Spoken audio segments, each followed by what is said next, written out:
नमस्कार प्यारे विद्यार्थियों और मेरे युवा साथियों, मैं होशियारमल स्वामी अपनी इस ऑनलाइन क्लास के अंदर आपका तहे दिल से हार्दिक स्वागत और अभिनंदन करता हूं। प्यारे विद्यार्थियों, आज हम बात करेंगे भारत का जो संविधान है उसके भाग 1 की।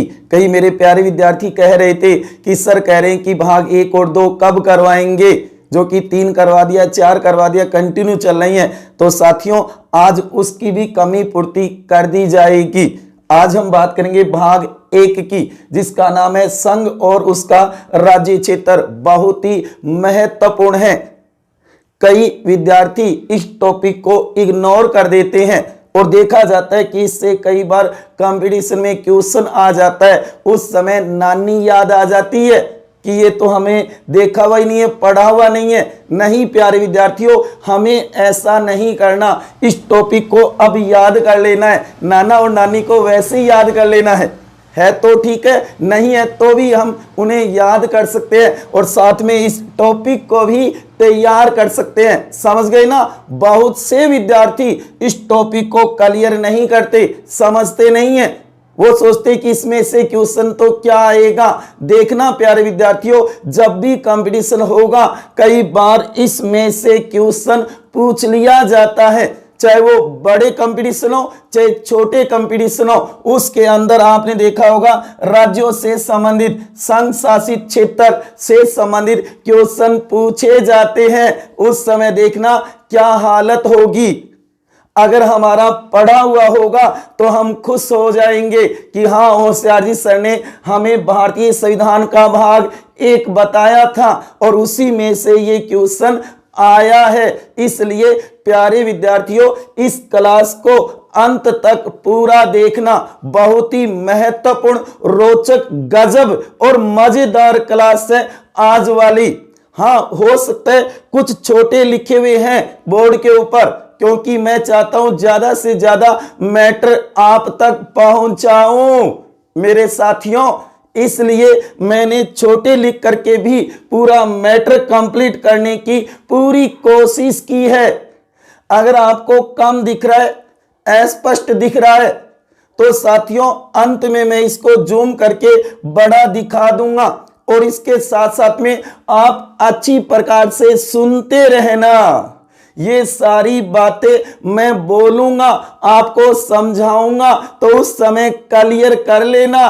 ठीक है, आ गई बात समझ में? तो हम बात कर रहे थे भारतीय राज व्यवस्था की, इंडियन पॉलिटी की, नए सिरे से, नए तरीके से, नए अपडेट के साथ।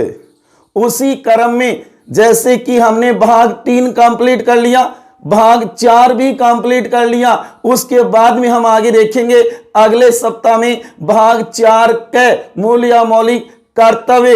उससे पहले आज हम बात कर लेते हैं भाग 1 की, जो कि अगले सप्ताह में हम भाग 4 के और उसके बाद में भाग 2 नागरिकता के ऊपर भी चर्चा करेंगे। फिर हम कंटिन्यू चलेंगे प्यारे विद्यार्थियों।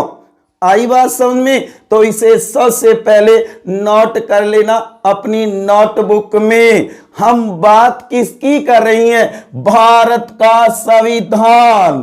ध्यान दो, भाग 1। कौन सा? भाग 1 देखेंगे, जिसका नाम दिया हुआ है संघ और उसका राज्य क्षेत्र, जो कि the union and it's territory. ध्यान देना साथियों, जो कि अनुच्छेद 1 से 4 तक कुल कितने होंगे? 4। भाग 1 में कितने अनुच्छेद है? 4 अनुच्छेद है। गौर कर लेना, जो कि 1 से लेकर के 4 तक। इसका नाम क्या है? शीर्षक क्या है? टाइटल क्या है? गौर करो इस बात पे, जो कि संघ और उसका राज्य क्षेत्र, और अंग्रेजी में ये टाइटल बनेगा भाग 1 का। तो आज हम किसकी बात कर रही हैं? भाग 1 की बात कर रही हैं। आगे ना बात समझ में? क्लियर है ना?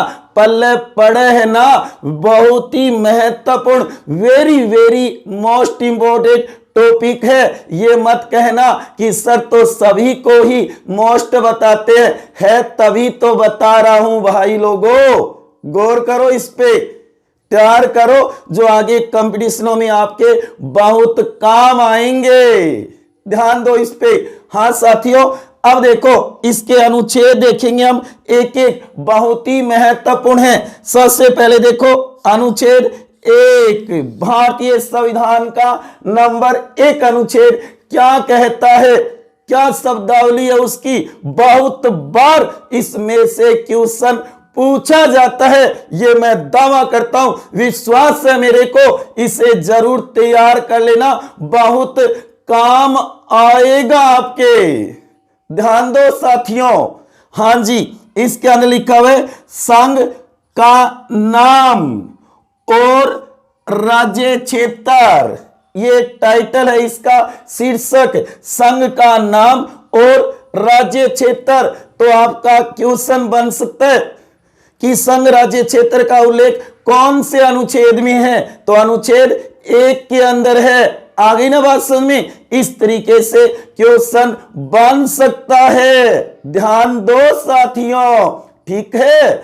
आगे देखो इसके अंदर लिखा हुआ है भारत अर्थात इंडिया राज्यों का संघ होगा। ये देखो संघ का नाम क्या बताया है, भारत अर्थात इंडिया, दोनों शब्दों का प्रयोग किया गया है भारतीय संविधान में।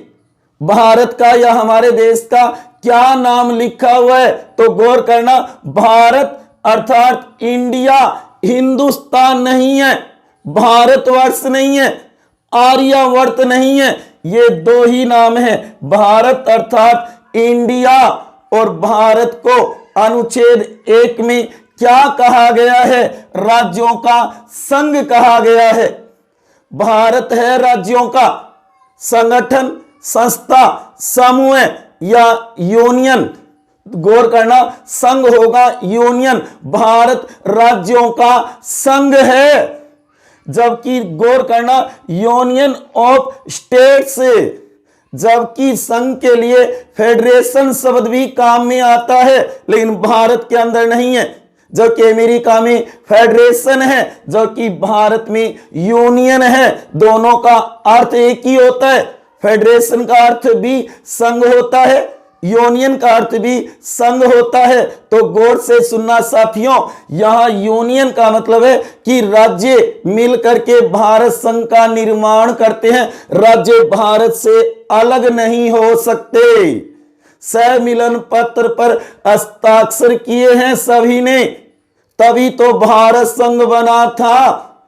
जबकि अमेरिका में राज्य संघ से अलग हो सकते हैं, तब वो बन गया फेडरेशन और ये बन गया यूनियन। जो कि यूनियन शब्द, ये शब्दावली हमने कनाडा के देश के संविधान से लिए।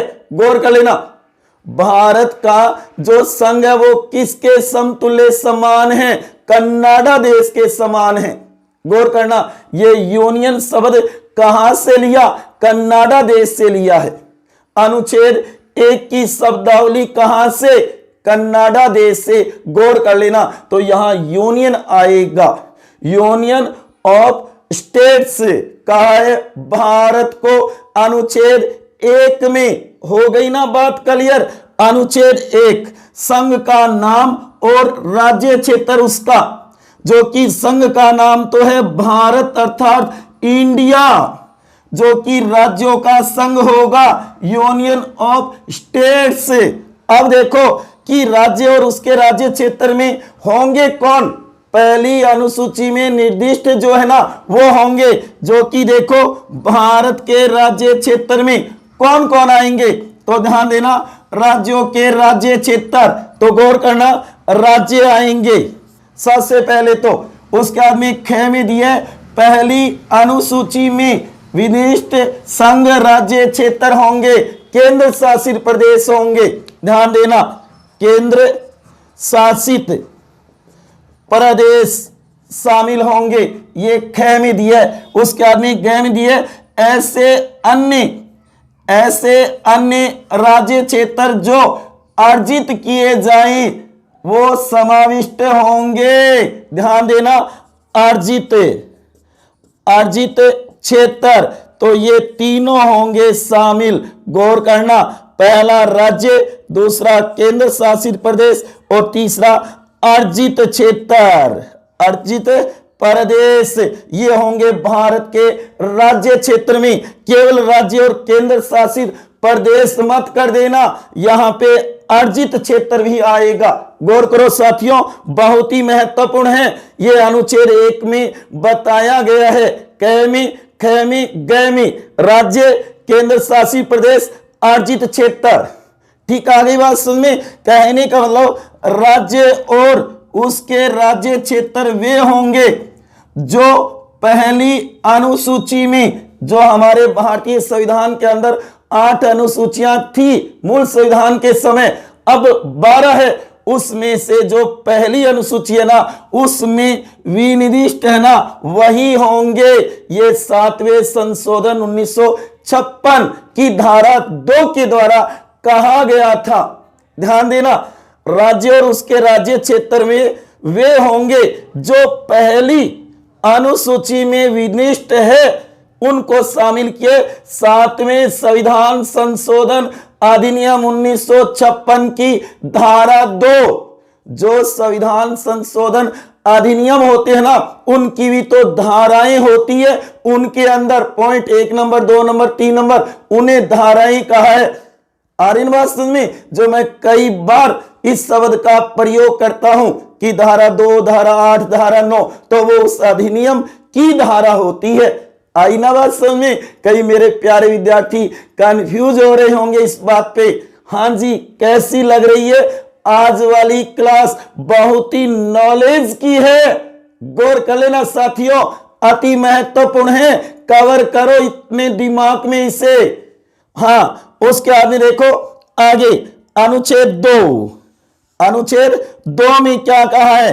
अनुच्छेद 2 तो हमने एक कंप्लीट कर लिया, और अति महत्वपूर्ण यही है जो बार बार कंपटीशनों में क्वेश्चन पूछा जाता है। इसमें से आपने देखा भी होगा, अनुच्छेद 1 संघ का नाम और राज्य क्षेत्र, इसका उल्लेख कहां?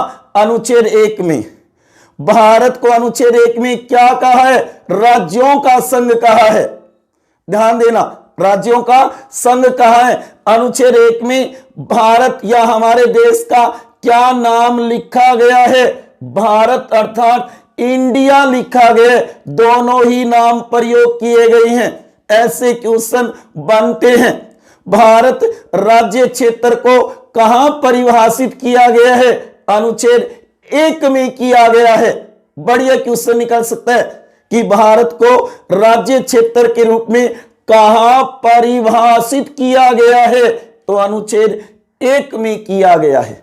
आगे बात समझ में क्लियर है ना? हम क्या पढ़ रहे हैं? भारत का संविधान और उसका भाग 1, फर्स्ट, पहला भाग नंबर 1, भारतीय संविधान का भाग 1, जिसका नाम है संघ और उसका राज्य क्षेत्र। अनुच्छेद 1 से 4 तक कुल 4 अनुच्छेद है इसके अंदर।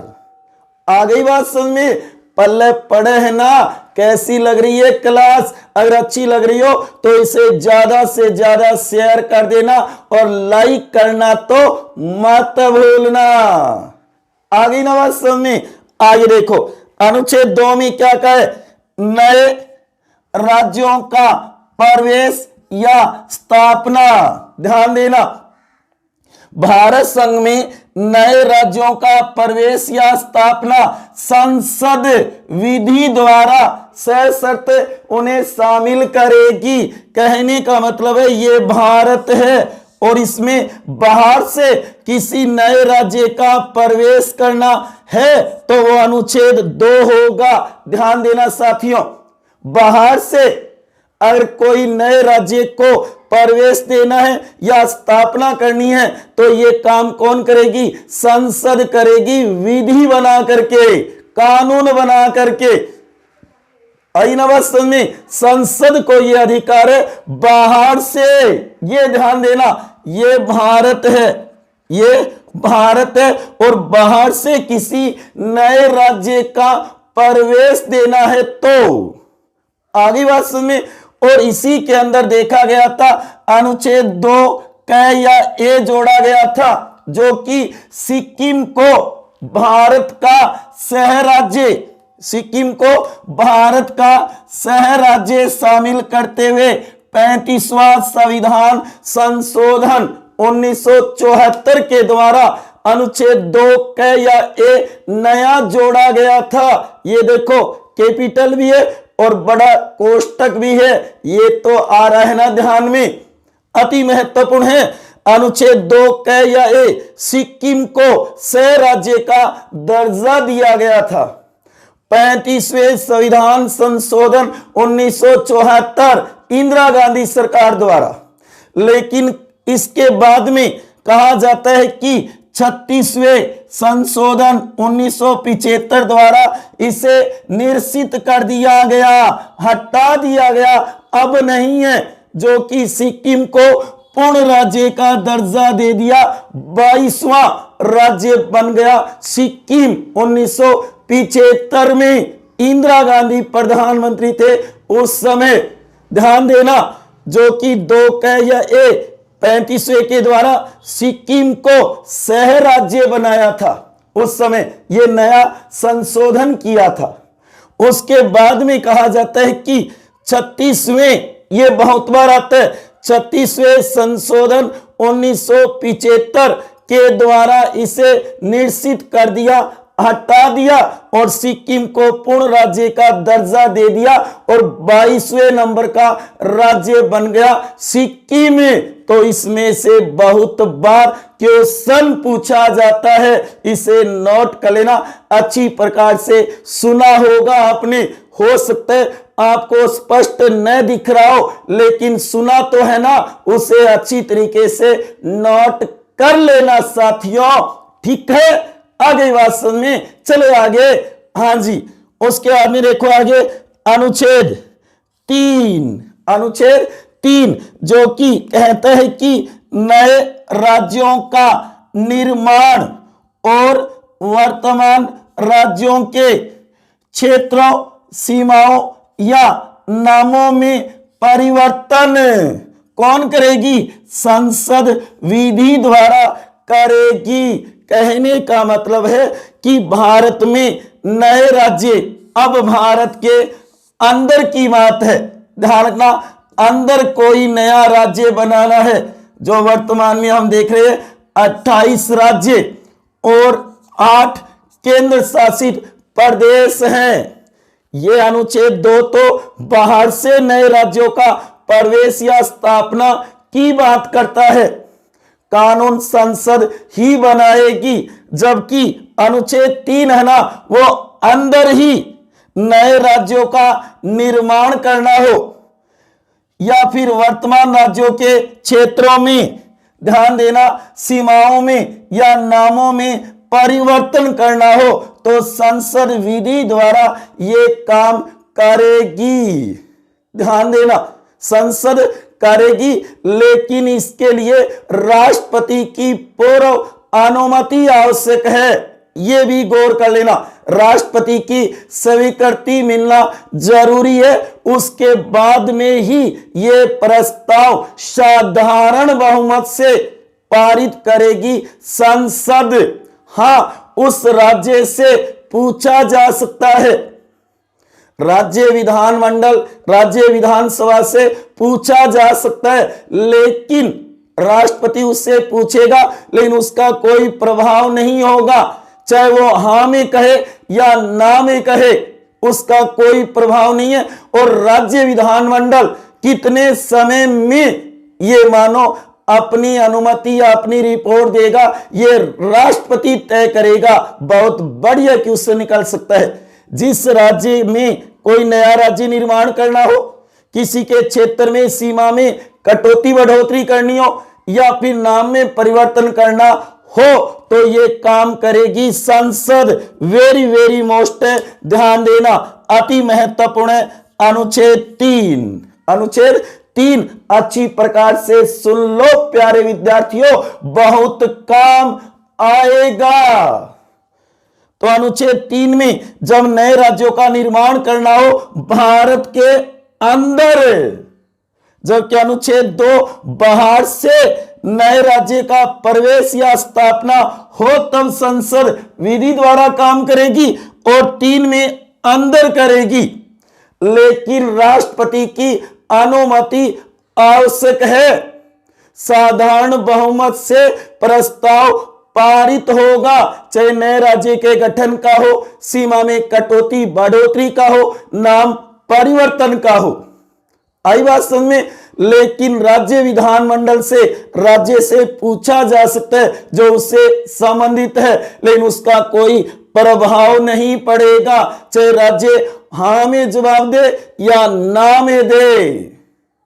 राष्ट्रपति उसे माने तो माने ना माने, संसद उसे माने तो माने ना माने, हाँ राज्य कितने समय में जवाब देगा ये समय सीमा भारत का राष्ट्रपति तय करेगा। आई बात समझ में। तो इस तरीके से क्वेश्चन बन सकते हैं। इसी के अंदर अनुच्छेद 3 में ध्यान देना, क ख ग घ अड़ ऐसे 5 पॉइंट बना रखे हैं। ध्यान देना अति महत्वपूर्ण है, इसमें 5 पॉइंट बना रखे हैं। क में तो कहा है कि किसी नए राज्य का निर्माण करना हो, एक से या एक से अधिक राज्यों से निकाल करके क्षेत्र बनाना हो तो संसद बनाएगी कानून विधि द्वारा साधारण बहुमत से। ख में कहा है किसी राज्य क्षेत्र को बढ़ा सकती है। उसके बाद में ग में कहा है किसी राज्य क्षेत्र को घटा सकती है संसद। और उसके बाद में घ में कहा है किसी राज्य क्षेत्र की सीमा में परिवर्तन कर सकती है। और अड़ के अंदर कहा है किसी राज्य के नाम में परिवर्तन कर सकती है। कौन? संसद।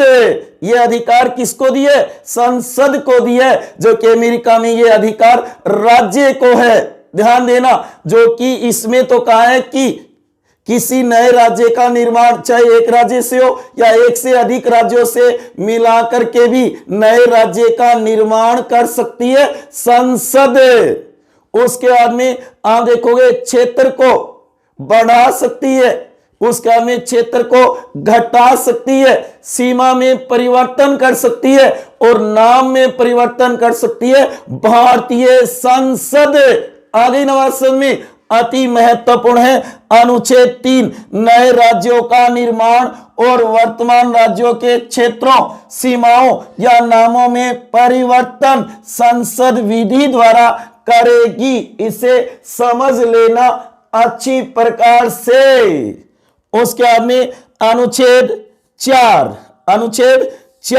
जो कि अनुच्छेद 2 और अनुच्छेद 3 के अधीन बनाई गई कोई विधि जो संसद विधियां बनाती है, इसमें अनुसूची 1 और अनुसूची 4 भी आ जाएगी।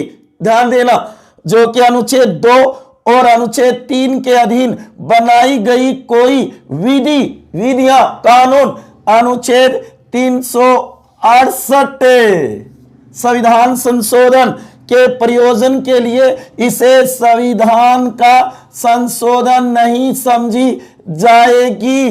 कहने का मतलब है कि इस 1 और 2 के द्वारा जो भी संसद विधि बनाएगी, जो भी कार्य करेगी, वह संविधान संशोधन नहीं समझा जाएगा।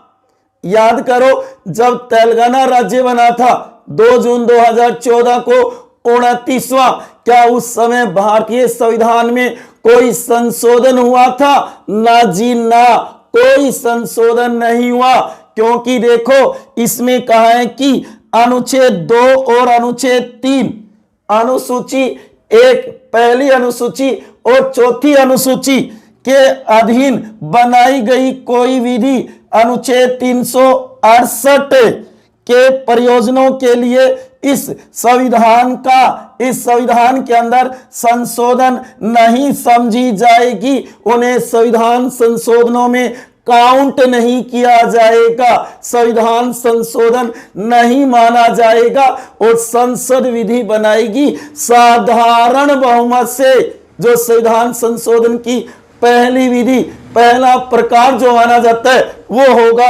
इसके अकॉर्डिंग। ध्यान देना साथियों, अति महत्वपूर्ण है। अनुच्छेद 2 ये रहा आपके सामने, अनुच्छेद 3 ये रहा आपके सामने।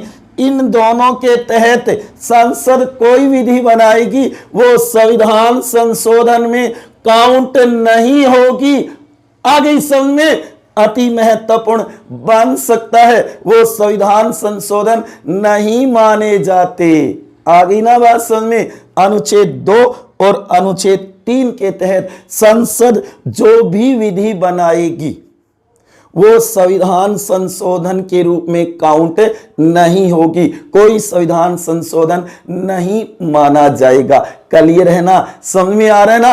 आज वाली क्लास बहुत ही ज्ञानवर्धक है, नॉलेज वाली है, गौर कर लेना, भविष्य में बहुत काम आएगी। ये मैं बार बार कह रहा हूं, उस समय याद कर लेना। देखना, मैंने कहा ना कि अगर आप इस टॉपिक को इग्नोर कर देते हो तो एग्जाम हॉल में जब भी क्वेश्चन आएगा तो आपको आपकी नानी याद आ जाएगी। ये मैं कह रहा हूं आपको कि ये क्वेश्चन कैसा आ गया जो हमारा पढ़ा हुआ ही नहीं है। इससे अच्छा प्यारे विद्यार्थियों इसे अभी याद कर लो कि अपनी नाना और नानी को अभी याद कर लो, एग्जाम के टाइम नहीं। उस समय तो भगवान को करना है, मां सरस्वती को करना है याद। हमारी किस्मत को ध्यान में रखते हुए अपने आप पे विश्वास रखना, कॉन्फिडेंस रखना। जब तक आप अपने पे विश्वास नहीं करोगे, अपने से वादा नहीं करोगे, सफल नहीं होगे। तभी तो कह रहा हूं, सबसे पहले अपने आप पे विश्वास करो, अपने से वादा करो कि मैं ये कर सकता हूं। मन के हारे हार है, मन के जीते जीत है। हाँ साथियों, तो ये था भारतीय संविधान का भाग 1 संघ और उसका राज्य क्षेत्र, अनुच्छेद 1 से 4 तक, जो कि एक अति महत्वपूर्ण है। संघ का नाम और उसका राज्य क्षेत्र है जो कि भारत अर्थात इंडिया नाम दिया है। उसी प्रकार इसके अंदर कौन कौन शामिल होंगे उसके अंदर अनुच्छेद 2 नए राज्यों का प्रवेश या स्थापना संसद विधि द्वारा करेगी। बाहर का कोई क्षेत्र अगर शामिल होता है तो उसके अंदर अनुच्छेद 3 नए राज्यों का निर्माण भारत के अंदर करना हो तो। ध्यान देना साथियों, ये तो है अनुच्छेद 2 की बात और ये है अनुच्छेद 3 की बात। इस तरीके से समझ सकते हो। मैंने भारत का मैप नहीं बनाया क्योंकि अपना वीडियो थोड़ा बड़ा हो जाता है, इस वजह से मैं ये यहीं पे इस तरीके से ही समझा रहा हूं, आपको नोट कर लेना। नए राज्यों का निर्माण और वर्तमान राज्यों के क्षेत्रों, सीमाओं या नामों में परिवर्तन संसद विधि द्वारा करेगी। आगे बात सुने। और 4 में कहा है कि यह संविधान संशोधन नहीं माना जाएगा जो अनुच्छेद 2 और अनुच्छेद 3 में संसद विधि बनाएगी। आगे बात सुने। अब देखो आगे अति महत्वपूर्ण बातें जो कि भारत जैसे ही आजाद हुआ उसके बाद में यहां पर राज्यों के पुनर्गठन की बात होने लगी, कुछ भाषा के आधार पे, क्योंकि उस समय भारत आपको पता है वैसे तो 2 भागों में बटा हुआ था, एक ब्रिटिश भारत और दूसरा देसी भारत, देसी रियासतों का भारत। उस समय लगभग भारत में 562 से 65 तक, कुछ बुकों में 562 बताते हैं और कुछ में 565 बताते हैं। तो कहने का मतलब है लगभग 562 से 65 तक छोटी बड़ी देसी रियासतें थी और उनको जोड़ करके भारत संघ बनाना था, और जिसका काम सरदार वल्लभ भाई पटेल और वीपी मेनन ने बहुत बखूबी निभाया था। तभी तो सरदार पटेल को लोहा पुरुष कहा जाता है, भारत का बिस्मार्क कहा जाता है। देसी रियासतों को जोड़ करके भारत संघ बनाने में सबसे बड़ा योगदान था भारत के पहले गृह मंत्री, भारत के पहले उप प्रधानमंत्री सरदार वल्लभ भाई पटेल का। लेकिन देखा गया कि आजादी के बाद भारत के सामने सबसे बड़ी चुनौती यही थी कि भारत की एकता और अखंडता को कायम करना। लेकिन देखा गया कि राज्य अपनी अपनी मांग करने लगे, क्षेत्र के लोग भाषा के आधार पे हमें अलग बनाओ, जबकि नेहरू सरकार ने बार बार उनको आश्वासन दिया, लेकिन ऐसा नहीं हो सका। इसके लिए कहा जाता है कि कई आयोग भी बनाए गए थे भारत के अंदर, जो कि 1952 में कहा जाता है कि रामुलु नाम करके एक व्यक्ति था गांधीवादी, जो कि 56 दिन भूख हड़ताल के बाद उसका निधन हो गया, मृत्यु हो गई। ध्यान देना, पोटली रामुलु गांधीवादी व्यक्ति था, 56 दिन भूख हड़ताल पे बैठा था कि आंध्र प्रदेश को अलग बनाओ।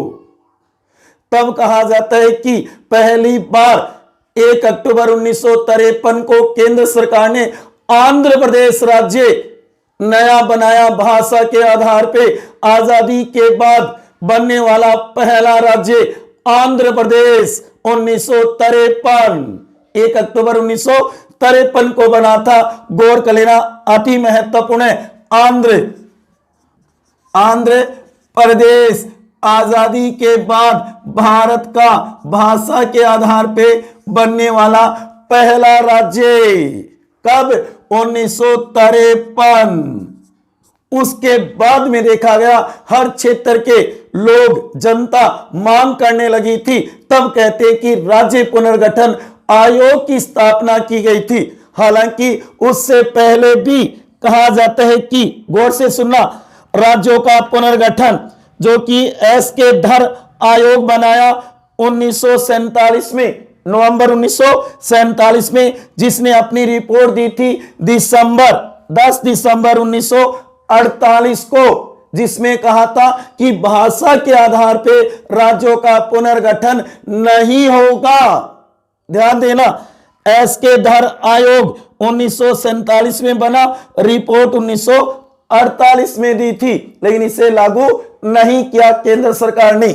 उसके बाद में जेवीपी आयोग जो कि दिसंबर 1948 में बना था और 1949 में रिपोर्ट दी थी, लेकिन इसने भी कहा कि भाषा के आधार पे राज्यों का पुनर्गठन नहीं होगा भारत में। हाँ, प्रशासनिक या विकास के आधार पर हो सकता है, प्रशासनिक या विकास के आधार पे राज्यों का पुनर्गठन किया जा सकता है, जो कि यहां 3 व्यक्ति थे।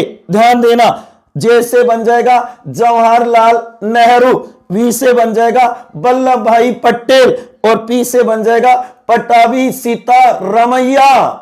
ये 3 सदस्य, इन तीनों के नाम से ये आयोग बना 1948 में। JVP Jawaharlal Nehru, J V Vallabhbhai Patel, P Pattabhi Sitaramayya, ये थे इसके अंदर, और इन्होंने लेकिन इसे भी लागू नहीं किया। उसके बाद में जैसे ही आंध्र प्रदेश बना दिया गया 1 अक्टूबर 1953 को, उसके बाद में देखा गया कि कहा जाता है कि राज्य पुनर्गठन आयोग वेरी वेरी मोस्ट इंपोर्टेंट है। राज्य पुनर्गठन आयोग 1953 में बनाया गया था। राज्य पुनर्गठन आयोग जो कि 3 सदस्यीय, बहुत ही महत्वपूर्ण है। कितने सदस्य? 3 सदस्य। पहला हो जाएगा फजल अली जो कि अध्यक्ष थे, वेरी वेरी मोस्ट इंपोर्टेंट है, बहुत बार पूछा जाता है पेपर में, गौर कर लो। आ रही है ना बात समझ में? पल्ले पड़े को नहीं पड़े? ठीक है साथियों, आ गई बात समझ में? कैसा लग रहा है आज वाला टॉपिक? है ना मजेदार, गजब, रोचक, जो आपका ज्ञानवर्धक कर रहा है, आपका ज्यादा से ज्यादा नॉलेज बढ़ा रहा है। जो मेरे प्यारे विद्यार्थी कह रहे थे कि सर ने भाग 1 नहीं करवाया, ये लो साथियों, मेरे प्यारे विद्यार्थियों, ये आपके सामने भाग 1। आगे हम बात करेंगे भाग 2 नागरिकता पर। चिंता मत करो, 22 के 22 भाग मैं आपको कंप्लीट करवाऊंगा, ये मेरा दावा है। हाँ जी। उसके बाद में देखो दूसरा होगा के एम पणिकर।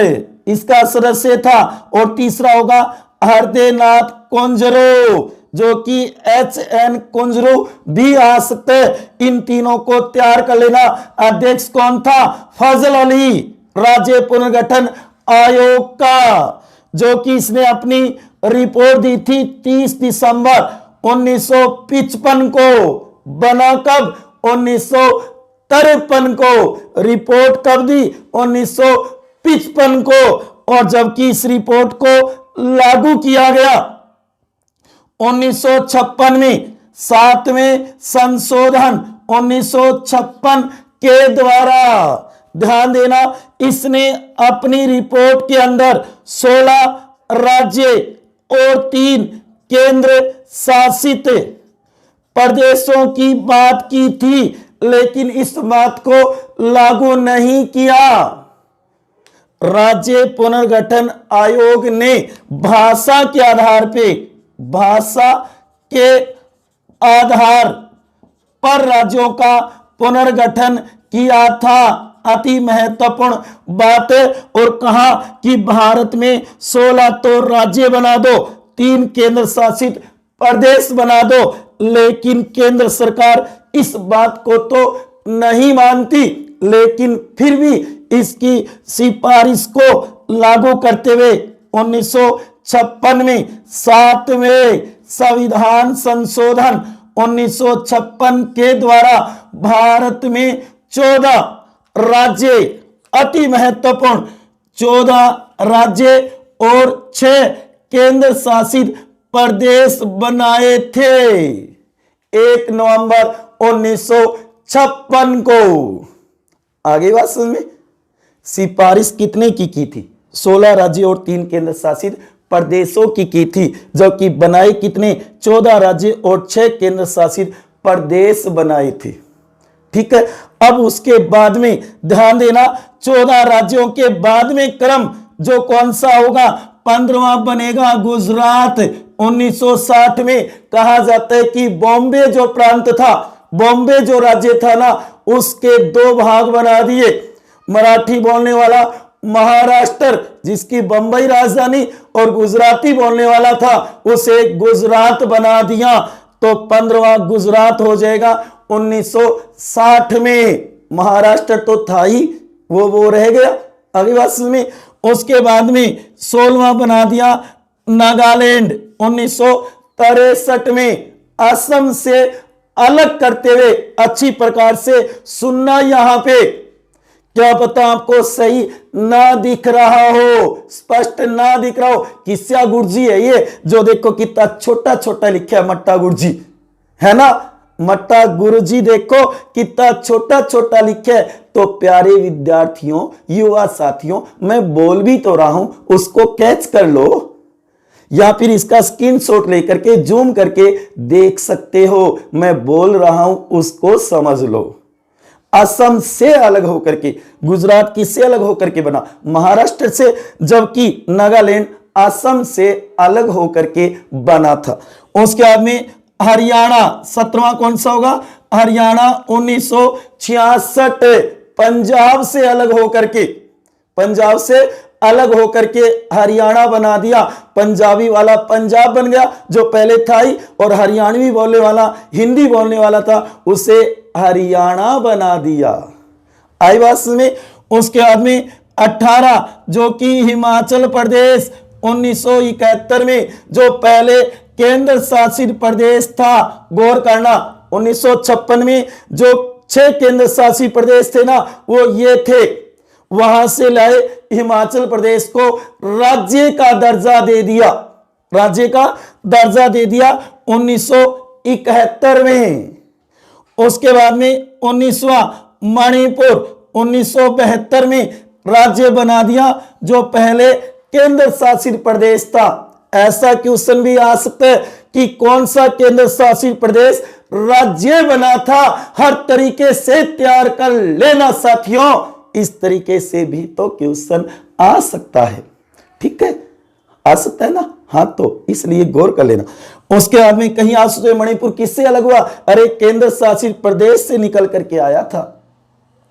उसके बाद में 20वां त्रिपुरा जो कि केंद्र शासित प्रदेश से ही निकल करके आएगा, किसी से अलग नहीं होगा।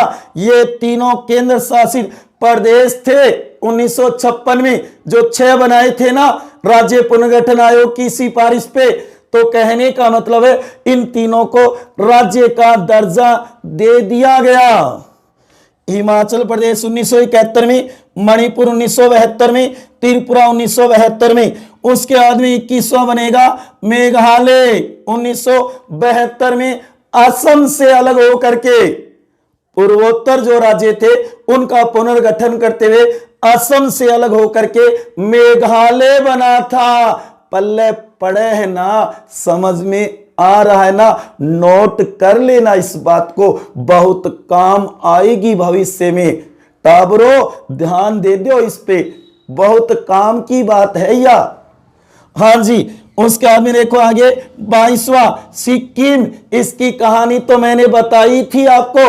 35वें संशोधन के द्वारा तो इसे सह राज्य और 36वें के द्वारा पूर्ण राज्य बनाया और 22वां बना था सिक्किम में। ये क्रम भी याद कर लेना, बहुत काम आएगा। ठीक है, चले आगे। हाँ जी, आगे देखो जो कि 1975 में बना सिक्किम 22वां। 23वां मिजोरम 1987 में असम से अलग होकर के, असम से अलग होकर के बना था मिजोरम। उसके बाद में 24वां अरुणाचल प्रदेश 1987 में असम से ही अलग होकर के बना था, असम से ही अलग होकर के बना था। 25वां गोवा। ध्यान देना साथियों, 56वां संविधान संशोधन किया गया 1987 में। तब कहते कि गोवा का पुनर्गठन, कहने गोवा को मिलाते हुए, शामिल करते हुए भारत के अंदर, क्योंकि गोवा पे पुर्तगाल का अधिकार था, पुर्तगाली अधिकार का रखा था, वर्चस्व था। तो 25वां बनाया गोवा को 1987 में, किसी से अलग करके नहीं बनाया। 56वां संविधान संशोधन 1987 में बनेगा गोवा 25वां राज्य। हाँ जी, उसके बाद में 26वां, 27वां और 28वां, इन्हें जरूर तैयार करना, अति महत्वपूर्ण है। छत्तीसगढ़ 1 नवंबर 2000 अटल बिहारी वाजपेयी सरकार, जो कि मध्य प्रदेश से अलग होकर के बनाया था। उस समय तक मध्य प्रदेश भारत का क्षेत्रफल की दृष्टि से पहला राज्य था, लेकिन जैसे ही छत्तीसगढ़ बना दिया नया राज्य, तो कहते कि हमारा राजस्थान, हमारा राजस्थान, रंगीला राजस्थान नंबर 1 बन गया क्षेत्रफल की दृष्टि से भारत का। तो याद रखना, 2000 से पहले क्षेत्रफल की दृष्टि से भारत का सबसे बड़ा राज्य मध्य प्रदेश, जबकि 2000 के बाद राजस्थान बन गया क्षेत्रफल की दृष्टि से भारत का नंबर 1 राज्य, प्रथम राज्य। हाँ जी, 27वां उत्तराखंड, जिसे उत्तरांचल भी कहा जाता है, उत्तराखंड, जो कि 9 नवंबर 2000 को उत्तर प्रदेश से अलग करते हुए उत्तराखंड उत्तर प्रदेश। ध्यान देना, ऐसे भी तो ट्रिक तैयार कर सकते हो, क्योंकि ऐसा क्वेश्चन भी आ सकता है किससे अलग होकर के बनाया गया। आई बात में, और ये क्रम भी याद रखना, डेट भी है इसकी फिक्स। और उसके बाद में जो कि 28वां झारखंड 15 नवंबर, छत्तीसगढ़ 1 नवंबर है, उत्तराखंड 9 नवंबर है, झारखंड 15 नवंबर है। ईयर एक ही है 2000, जो कि 15 नवंबर 2000 को बिहार से अलग होकर के बनाया था, बिहार से अलग करके बनाया गया था झारखंड को। और उसके बाद में 29वां बना था, ध्यान देना, तेलंगाना, जो कि 2 जून 2014 को आंध्र प्रदेश से अलग करके बनाया गया था तेलंगाना राज्य, जो 29वें नंबर का था। हाँ साथियों, छत्तीसगढ़, उत्तराखंड, झारखंड को ऐसे भी तैयार कर सकते हो जो कि आप देखोगे ए, आ, ई, बड़ी, उ, इस तरीके से आप देखोगे, जो कि ध्यान देना उसके बाद में क, ख, ग, घ, अड़े, उसके बाद में चे, छे, जे, झे, याद आ रही है क्या? अणे। ये आपने छोटी कक्षा में पढ़े होंगे, अब तो आप इसे पूरे लिख ही नहीं सकते, इतने बड़े विद्वान हो गए आप, क्योंकि उस समय ही एलकेजी यूकेजी में बहुत, ये मानो कि हमारे सर ने, मैडम ने, ये मानो एक एक अक्षर हमें बहुत अच्छी तरीके से तैयार करवाए थे। वो दिन याद करो, बचपन वाले वापस लौट करके नहीं आएंगे, वो दिन कभी नहीं आएंगे, चाहे आप कितने ही बड़े बन जाना। हाँ जी, अब यहां पे देखो, सबसे पहले तो छत्तीसगढ़, ये देखो 26वां छत्तीसगढ़, उसके बाद में ऊपर चले जाओ उत्तराखंड, और फिर उसके बाद में आप वापस आ जाओगे झारखंड। तो कहने का मतलब इस तरीके से त्रिभुज तैयार कर सकते हो, त्रिभुज की तरह है। ध्यान देना, 6 पहले छत्तीसगढ़, उसके बाद में उत्तराखंड और उसके बाद में झारखंड, ऐसे तैयार कर सकते हो साथियों। इस तरीके से डायग्राम याद रखना अपने दिमाग में। आ गई बात समझ में? क्लियर है? ठीक है, ठीक है, ठीक है। चलना के आगे पल्ले पड़े तो लाग रही है ना, समझ में तो आ रहा है ना। भाग 1 भारतीय संविधान का, भारतीय संविधान का भाग 1। इस तरीके से भी इन तीनों के क्रम, और वैसे उत्तराखंड है वो उत्तर प्रदेश, ऊ याद रख लेना। कई बार खुदा ना खास्ता ऐसे क्वेश्चन आ जाते हैं और उस समय एग्जाम हॉल में हम गोल हो जाते हैं, देखा जाता है कि हम कंफ्यूज होकर के क्वेश्चन को गलत कर देते हैं और टेंशन में आ जाते हैं। जो कि मैं बार बार कह रहा हूं, टेंशन मत लेना, हमेशा मुस्कुराते रहना, हंसते रहना। ठीक है, आगे बात सुन में। हाँ जी, अब एक बात और देखो, जो कि केंद्र शासित प्रदेश 6, केंद्र शासित प्रदेश 6 उस समय कौन से बनाए थे? 7वें संविधान संशोधन 1956 में। ध्यान देना, जो कि सबसे पहले हम कह सकते हैं, वैसे इनका क्रम नहीं है लेकिन 6 याद रखना है, जो कि अंडमान निकोबार 1956 में बना, दिल्ली 1956 में बना, लक्षद्वीप 1956 में बना, उसके बाद में हिमाचल प्रदेश 1956 में, मणिपुर 1956 में, त्रिपुरा 1956 में। ये 6 उस समय केंद्र शासित प्रदेश बनाए गए थे, केंद्र शासित प्रदेश बनाए गए थे। लेकिन गौर करो, हिमाचल प्रदेश है वो राज्य बन गया, ठीक है, मणिपुर है वो भी राज्य बन गया, और त्रिपुरा है वो भी राज्य बन गया। ये तीनों तो अति महत्वपूर्ण है, क्वेश्चन आ सकता है इसमें से, ध्यान देना, ठीक है ना। तो इसलिए इन तीनों को यहां से आप हटा सकते हो। आगे बात समझ में, गौर कर लेना, जो 1956 में बने थे लेकिन ये राज्य बन गए तीनों ही, नोट करना इनको। उसके बाद में देखो, जो कि 3, उसके बाद में चौथा बना दादर नागर हवेली 1961 में, 10वें संविधान संशोधन के द्वारा इसे शामिल किया गया था। हाँ जी, उसके बाद में 5वां आपका हो गया दमन द्वीप, जो कि 12वां संविधान संशोधन 1962 में इसे शामिल किया गया था और इसे बना दिया 5वां दमन द्वीप को। उसके बाद में 6ठा बना दिया पुडुचेरी को 1962 में, 14वां संविधान संशोधन करते हुए, 14वां संविधान संशोधन 1962 में। और उसके बाद में 7वां, जो कि पंजाब से अलग करते हुए, जो कि पंजाब को 1966 में हरियाणा बनाया था ना, तब चंडीगढ़ केंद्र शासित प्रदेश बना दिया 1966 में। इस तरीके से 7 तो हम पुरानी बुकों में पढ़ते ही हैं, आई ना बात समझ में। इस तरीके से 7 बन गए, ध्यान दो।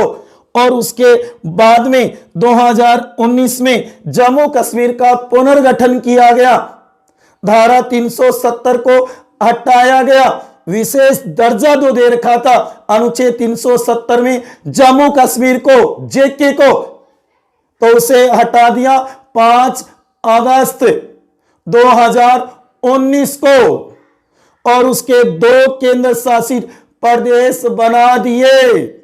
जिन्होंने कार्य 31 अक्टूबर 2019 को शुरू किया था। दोनों ने 31 अक्टूबर 2019, जबकि पुनर्गठन कब किया, धारा 370 कब हटाई गई, तो ध्यान देना 5 अगस्त 2019। और 2 केंद्र शासित बना दिए, जो कि 8वां बन गया जम्मू कश्मीर और 9वां बन गया लद्दाख। ये तो आप पढ़ते ही हो ना, यहां पे कम हो जाएगा क्रम, जो कि 29 था वहां हो जाएंगे 28 राज्य और 9 केंद्र शासित प्रदेश बन गए थे। ध्यान देना साथियों 2019 में। लेकिन उसके बाद में कहा जाता है कि नरेंद्र मोदी सरकार ने 3 दिसंबर 2019 को संसद में एक प्रस्ताव पारित करके 3 दिसंबर 2019 को एक प्रस्ताव पारित करके इन दोनों को जोड़ दिया गया। ध्यान दो, जो कि दादर नागर हवेली व दमन दीप एक कर दिया गया। उसके बाद में ये नंबर 4 और उसके बाद में ये हो जाएगा 5 और उसके बाद में ये हो जाएगा 6 चंडीगढ़ और उसके बाद में ये हो जाएगा 7 और उसके बाद में लद्दाख बन जाएगा 8।